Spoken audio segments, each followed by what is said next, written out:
আসসালামু আলাইকুম educational technology চ্যানেলে সবাইকে স্বাগত। আশা করি সবাই ভালো আছেন। যারা আমাদের চ্যানেলে নতুন সাবস্ক্রাইব করেন না অবশ্যই সাবস্ক্রাইব করে দেবেন, আর যারা সাবস্ক্রাইব করেছেন সবাইকে অসংখ্য ধন্যবাদ।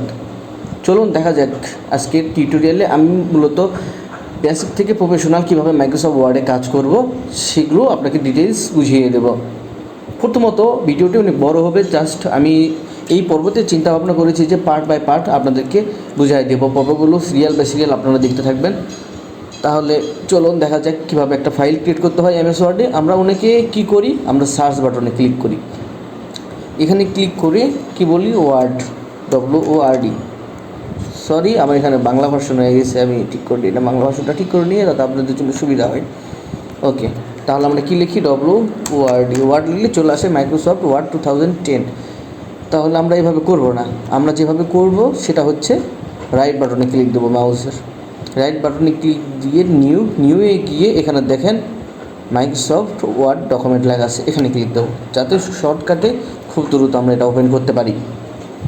তাহলে চলুন আমরা এখানে নাম চেঞ্জ করি, মাইক্রোসফট ওয়ার্ড ডকুমেন্ট লেখা আছে, এখানে আমি একটা লিখবো পার্ট 1, যেহেতু পার্ট 1 ক্লাস চলতেছে, পার্ট 1। ওকে, আপনারা চাইলে নামটা চেঞ্জ করতে পারেন।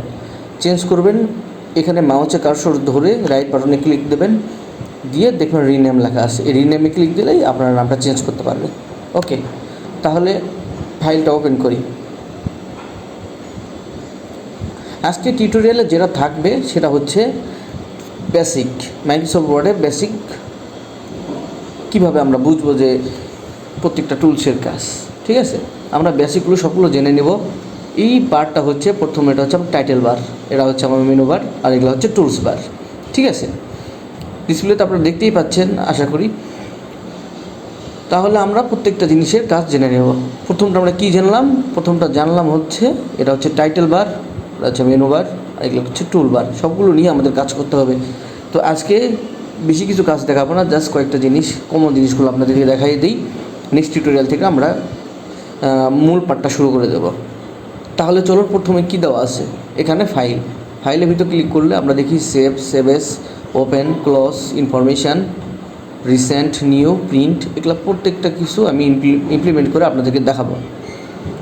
তারপর home, insert, page layout, reference, mailing, review, view, Avro Bangla tools. আমি বাংলা লিখি, এই জন্য অব্র বাংলা টুলসটা ইনস্টল দেওয়া আছে, দেখে চলে আসছে। ওকে, তারপর আমরা হাতের ডান কর্নারে দেখেন লাল রেড বাটন, আমার মাউসটা চলে গিয়েছে রেড বাটন, এটাতে আমরা কী করি, প্রোগ্রাম ক্লোজ করি। মানে এই ফাইলটা ক্লোজ করার জন্য এটাতে ক্লিক করতে হবে। এই পাশেরটা দেখতে পাচ্ছেন, এটা হচ্ছে ম্যাক্সিমাইজ। ঠিক আছে, ম্যাক্সিমাইজ মানে এটা অর্ধেক করার জন্য। আর এই পাশে কী দেওয়া আছে, মিনিমাইজ করা মানে আমরা এটা পুরোটা মিনিমাইজ করবো। যেমন ক্লিক করে দেখি ম্যাক্সিমাইজ, তার মানে ছোটো হয়ে গেল, আবার এটাতে ক্লিক দিলে বড় হয়ে যাবে।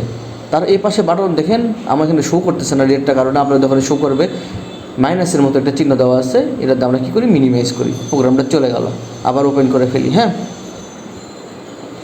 তারপর আমাদের এখানে কী দেওয়া আছে, দুই সাইডে, একটা হচ্ছে লেফট, একটা হচ্ছে রাইট। লেফটে আমাদের এগুলো হচ্ছে আপনার রোল বাটন, সম্পূর্ণ এগুলা ম্যাপ করে দেওয়া আছে মাপিং অনুযায়ী। এখান থেকে 1 থেকে শুরু হয়েছে 4 পর্যন্ত, এখান থেকে 1 থেকে 7 পর্যন্ত শুরু হয়েছে। এইটা হচ্ছে আমাদের স্ক্রল বার, আমরা নিচে যাবে, উপরে নিলে উপরে যাবে জাস্ট ক্লিক দিয়ে। ঠিক আছে, এখানে দেখেন পেজ আমরা জুমও করতে পারি, চাইলে মাইনাসও করতে পারি। আমরা পেজ সবসময় 100% রাখবো, তাহলে আমরা ইজিলিভাবে কাজ করতে পারবো। ঠিক আছে, তাহলে আমরা আজকে কি শিখলাম, আজকে কিভাবে আমরা শর্টকাটে একটা ফাইল ওপেন করি, ফাইলের নেম চেঞ্জ করি, তারপর ফাইলের ভিতর ঢুকিয়ে প্রত্যেকটা টুলসের কাজ জানলাম। তো নেক্সট টিউটোরিয়ালে আমরা ফার্স্ট অফ অল শুরু থেকে যতগুলো কাজ আছে একটা একটা করে স্টেপ বাই স্টেপ, প্রয়োজন হলে বেশি টিউটোরিয়াল হলে কোনো সমস্যা নেই, আপনারা ধৈর্য সহকারে প্রত্যেকটা কাজ, প্রয়োজন হলে একটা টুলস করে আমি কাজ শেখাবো যাতে আপনারা ভালোভাবে শিখতে পারেন। এই পর্যন্ত সবাইকে ধন্যবাদ, সবাই ভালো থাকবেন, সুস্থ থাকবেন, আল্লাহ হাফেজ।